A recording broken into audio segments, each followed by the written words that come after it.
जय जगन्नाथ केमिति अच्छे आपण माने मु स्नेहा डेली लाइफ को आपण मानन को स्वागत।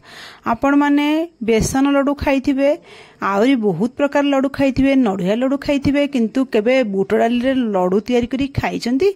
ए बुट डाली रे लड्डू भी बहुत बढ़िया टेस्ट लगे। आपण माने भी थरे निश्चय एमती बुट डाली रे लड्डू तयारी करंतु। चलंतु एबे हमें बुट डाली रे लड्डू तयारी करिबा। ता पई प्रथम एमती बुट डाली नै जिवे ताकू मोठी 4 रु 5 घंटा बतुरी देथिली।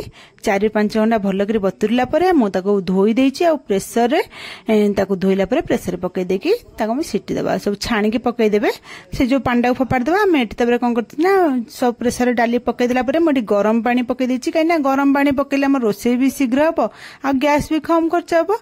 आ गरम पानी पकई देला परे मु जेतिकी स्वाद अनुसार लूण आ हळदी आधा चामच आ तेल 1 चामच पकाई देबा। तापर हमें कौन करा लीड बंद करके प्रेशर रे 3-4टा सीटी दे देबा जेम डाली भलो भाबरे सिझी जिवो। देखंतु 4टा सीटी हे गेला। 4टा सीटी ला परे गैस प्रेशर रु बाहरला परे मु आपण मानु लीड खोली की देखौची। देखंतु हमर डाली गुडा भी सिझी जाईची। तापर हमें कौन करा ना एटा गोटे छणा रे हम छाणी देबा जेम डाली आ पानी दुटांग अलगा रखी देबे। आ पानी टाको आपण माने जो कोनोसित्रे भी यूज करि परिबे। तापर मु छाणी देला परे एठी कौन करछि ना मु से डाली गुडा को एम्ति माने जो से छणा रे हम चामच रे दाबी दाबी ताको पेस्ट कर देबे। आपण माने चाहिले भी ग्राइंडिंग करि के आनी परंते किंतु ग्राइंडिंग करले भी तो पानी दरकार हबो ना। सुखिला तो डाली तो ठंडा हला पर ग्राइंडिंग करबा आ ततिर पानी भी दरकार हबो। एम्ति जो गोटे छणा रे एम्ति चामच रे दाबी दाबी दे छाणी देबे। एटा टिके टाइम लागियो छी ना किंतु इजी रे हे जिवो। तापर हम सब जंग एम्ति छाणी के ताको प्लेन कर दैचंती। तापर ताको कढ़ाई बसै दैछि आ कढ़ाई गरम होला परे मु से जो बुट डाली रो जो येटा सिजा को जो चकड़ी की जो छणाटा को पकई के एम्ति ताको गोळेबा। गोळे के ताको कसिबा जेम्ति एतुर पानी मरिकेटा सुखिला हे जिवो। तापर एठी मु गोळे की 5 रु 7 मिनिट खंड भलो करी कसी देला परे मोठी गुड़ पकई देछि। गुड़ आपण माने मीठा देखिकी यूज करिवे। तार गुड़ पकई ताको गोळे के भलो भाबरे फुटिया छडवा जेंति गुड़ ओडा मेल्ट हे गेला परे आपण माने एठी देखि पारथिबे केते पानी एतरे हे गेलानी। आमे कोन करे ना को गैस को एठी मीडियम फ्लेम रखिथिबे बेसी हाई रखिबेनी आ नले पोडी जिवो। आ मीडियम फ्लेम रे रखिकी ताको बार बार गोळौथिबे गोळा बंद करिवेनी। आ तले देखिबे एम्ति सुकिला हे गेला बोली ताले आपण माने एठी लो फ्लेम रखिदेबे आ हाई करिवेनी। लो फ्लेम रखिकी ताको आउ टिके भाजी तबा हमें जेमि थेतुर पानी अंश मरि जिवो। तापर देखि पारथिबे मु चामच थोइकी देखिली जेमि चामच छिडा हला बेले रहि जाउथबो जानिबे आपण मानकर एटा भरा भला भाबरे पानी सुकी गेला। हमर लड्डू पय एबे रेडी हे गेला। तापर मु कोन करथि गुजराती गुंड गोटे छोटो चामच पकई देछि। पकई ताको भला भाबरे गोळे देके एम्ति खेळे की ताको ठंडा करिया को छाड़ देबा। देखो पूरा ठंडा हे गेला डालीटा हमर। तापर आमे ए बुट डाली जंताटा को आनी के एम्ति अट्टा चकुला हला पूरा चकुड़ी देबे जेम्ति पूरा भला भाबरे जेम्ति हम आपण माने अट्टा चकुडन ना सेम्ति 5 रु 7 मिनिट खंड पूरा भलो कर ताको चकुड़ी देबा। सेटा पूरा प्लेन हे जिवो। तापर म एठी गुआ घियो टिके नैछि आ गुआ घियो रे लड्डू कले बहुत बढ़िया हुए।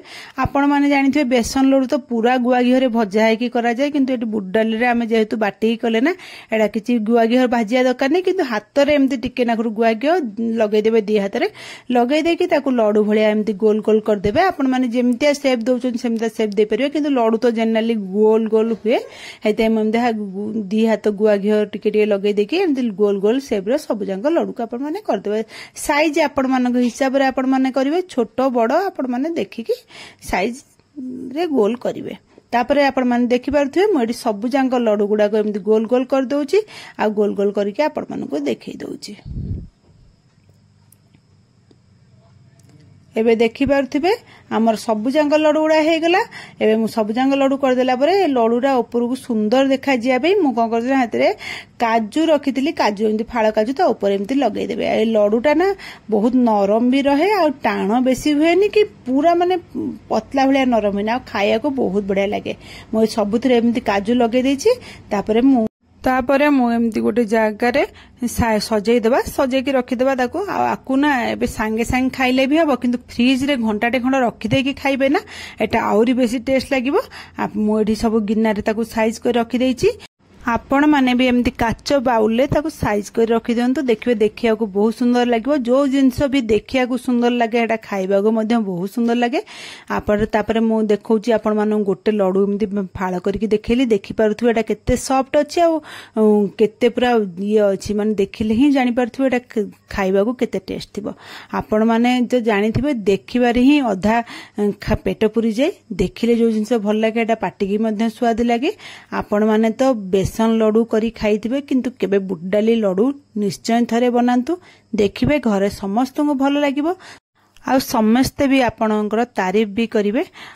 आपण माननकु जदि आज मोर रेसिपी भल लागिला ताहले मो चैनल को निश्चय लाइक शेयर आ सब्सक्राइब करंतु आपण माननकर लाइक शेयर सब्सक्राइब मते मोटिवेशन मिलिबो आगो को आपण मानन पय एम्ति नुवा नुवा रेसिपी नै आसीबी रहुची काली आपण मानन पय गोटे नुवा रेसिपी नै आसी।